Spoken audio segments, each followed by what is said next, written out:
Okey. So, yang ni bahagian belakang. So yang ni bahagian belakang lah. Okey, lepas tu ambil bahagian depan, letak atas dia. Ambil bahagian depan, letak atas dia macam ni. Okey. Kemudian sebelum kita jahit, jangan duk terus jahit-jahit ni, dia kena bagi cermat dulu. So yang ni adalah facing. Okey, boleh tengok dalam video yang terdahulu cara buat dia macam mana, cara nak tanda dia macam mana. Okey, sekarang sebelum kita nak jahit, kita kena tanda dulu. Okey, so untuk bahagian kain, bahagian facing Abi dah tanda. So sekarang ni kita kena tanda dia tu bagi dia sama. Kat baju dia sama dengan facing.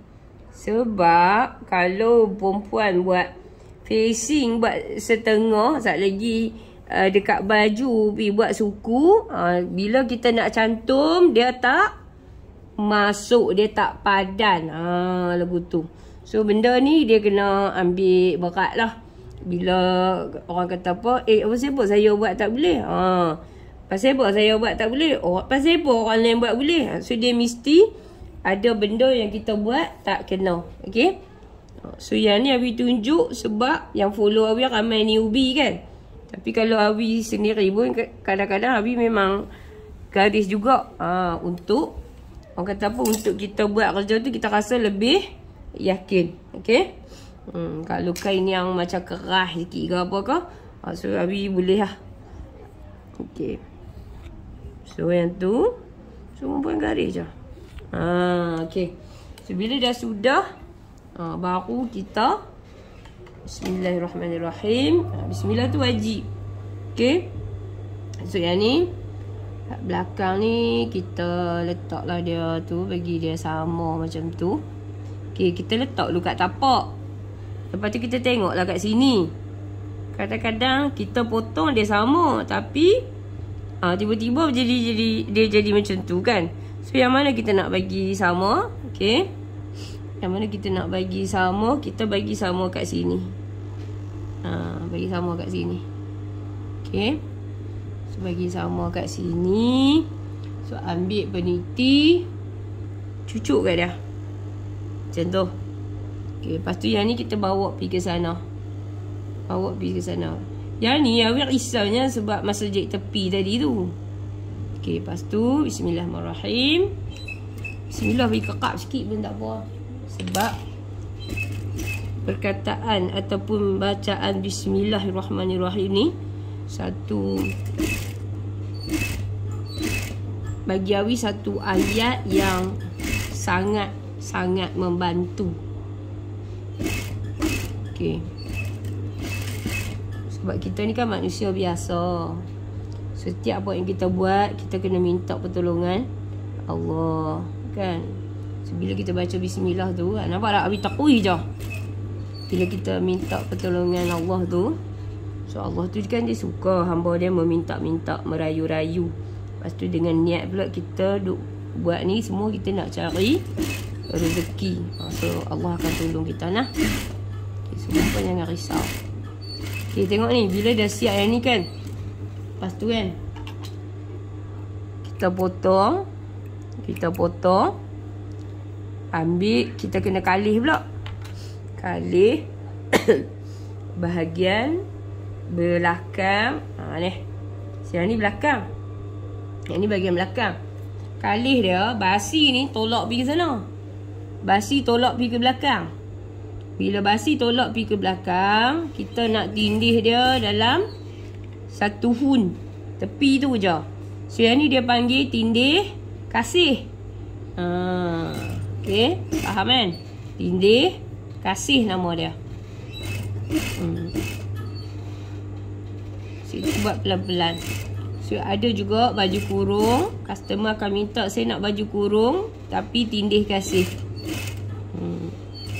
Setiap pesok tangan semua berkasih-kasih macam ni lah.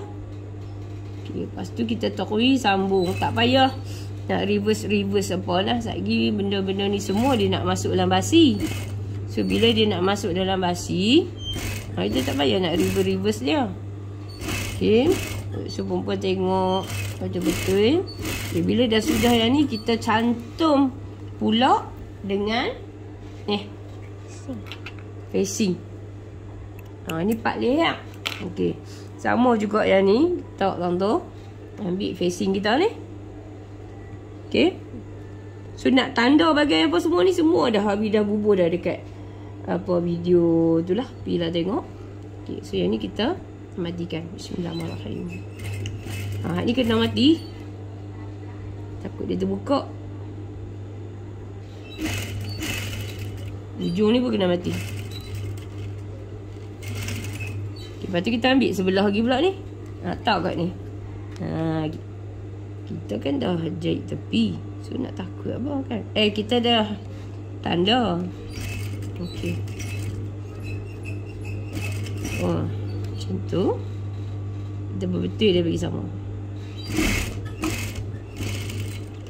Yang ni cara jahit baju kurung esok pahang. Orang kata yang bahu dia kita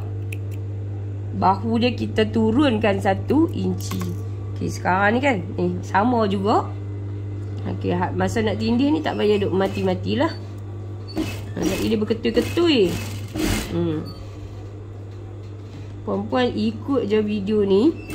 Kalau perempuan buat cara ni kan, bolehlah nak charge dekat customer kita tu lebih sikit. So perempuan akan rasa renyuh juga tu. Tapi lagi bila siap sangkut kan, dia puas hati sebab dia kemas. Okay, yang ni kan, ambil ni, ni potong bagi serong kat tu. Lagu tu. Okay. Sebab kita tak mau tebal kat kepala bau tu. Lepas tu yang ni buka macam ni. So yang ni tengah dia kan. So kita gunting sikit bagi dia rapat. Tak apa, tak ada masalah. Kita tindih dia 2 kali dah. So bila pegang dia nipis. Faham tak? Ni petua ni. Okay, lagi sekali. Tengok elok-elok. Ambil ni. Gunting pergi kat tu. Okay. Pegang. Tebal lagi. Dah tebal. Buka basi dia sebelah gini. Saat ni. Kita nak ambil tengah tu. Ni kita buka macam tu. Buka macam tu. Lepas tu ni yang tengah ni. Yang tengah ni. Tu. Okay. So itulah caranya. Macam mana kita nak cantum. Macam mana kita nak cantum bahagian. Kita tunjuk. Mana dia ni? Lihat dia. Macam mana kita nak cantum bahagian leher. Dia pun tak mau tunjuk kat kita. Ni. Bahagian leher, bahagian bahu. Beginilah cantuman bahagian bahu, baju kurung dan facing sebelum kita jahit.